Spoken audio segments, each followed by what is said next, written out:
Okie dokie.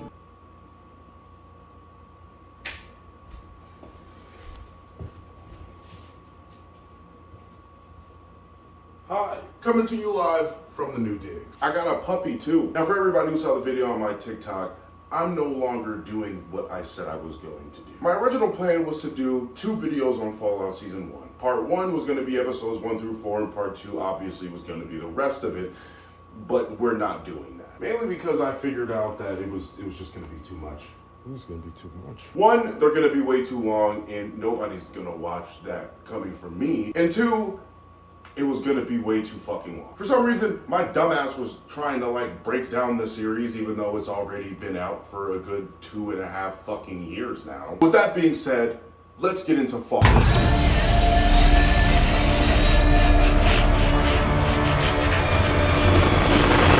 This audience is you right here? Okay. They don't smell like roaches in here or nothing. First things first, why didn't anybody tell me that this show was like a video game? Because you got setup, main quest, all the, oh wait, wrong character. You got setup, main quest, all the other, wait, shit, sorry. You got setup, main quest, all the other bullshit side quests, and then end game. And if this is how most of the Fallout games go, I may even try it. Music is amazing. I was walking along, minding my business. And this show is beautiful. I can't say anything. Like, one thing I can say about a lot of shows recently is that they are pretty, even if they're fucking terrible. And if there's one thing about this show, it can be unironically funny. But for the Fallout series, I'm assuming this is pretty like accurate? Welcome. When it comes to standout characters, for me personally, the ones that I like the most were probably pretty obvious. Lucy, the Ghoul, Maximus, Norm, and personally, like for me, it's one of like the last one is Chet, because poor Chet. When it comes to Lucy, like she's kind of annoying in my opinion. Like the whole do the right thing is like great, but like when it comes to the world you're living in, yeah, no. But she's a badass though. I'll give her that. Golden rule, motherfucker. When it comes to the Ghoul, Walton Goggins, in my opinion, he is just probably the best thing to happen to me. Nice. His backstory is actually pretty fucking crazy, and it like really puts into perspective for me when it comes to the story in general, like his perspective on everything that's going on, because at the end of the day, well, at the end of the season, really just wants to go talk to these Vault Tech people or whoever is still fucking alive. When it comes to Norm, that's my guy. It's always good to see actors that I grew up watching be in stuff that is actually good and not just stuff to make money. But his whole arc is funny to me and also interesting because he's more or less just skeptical from the beginning. Like he really just, everything's off to him. Everything has always been off to him. And the whole Vault 31 thing and him being the one to discover the shit is still to me mind-blowing, because I didn't expect that at all, even though I kind of knew that from, you know, all these fucking timeline videos and shit that I used to watch just out of fucking boredom. When it comes to Maximus, this guy, he's up and down. Like, loved this part, hated when he fucking lied to Lucy about who his goddamn name was, but at the same time, he did kind of tell her the truth or whatever, and then gave back the fucking core or whatever. And despite all of the stupid ass decisions that Maximus has made throughout his journey so far, I can't get over his backstory. Especially when we find out at the end, like, sidebar, Hank is a bastard. To think that the person responsible for your entire world being literally destroyed, not just fucking figuratively, is the father of the woman that you plan to leave the Brotherhood to go live with in her vault.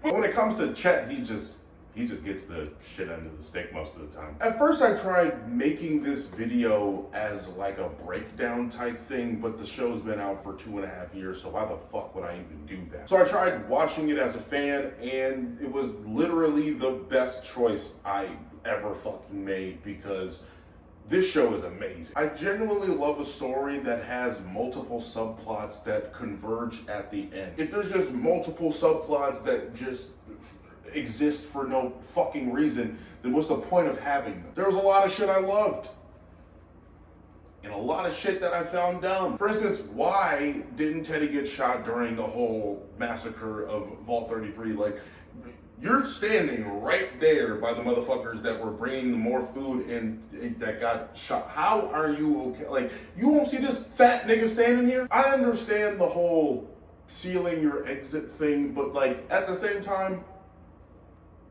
who was really gonna come after you? Because the only person that was stuck in a fucking closet. I had this written in my notes, but the dude working on the water filter in the desert, I didn't find that dumb. That shit was genuinely funny.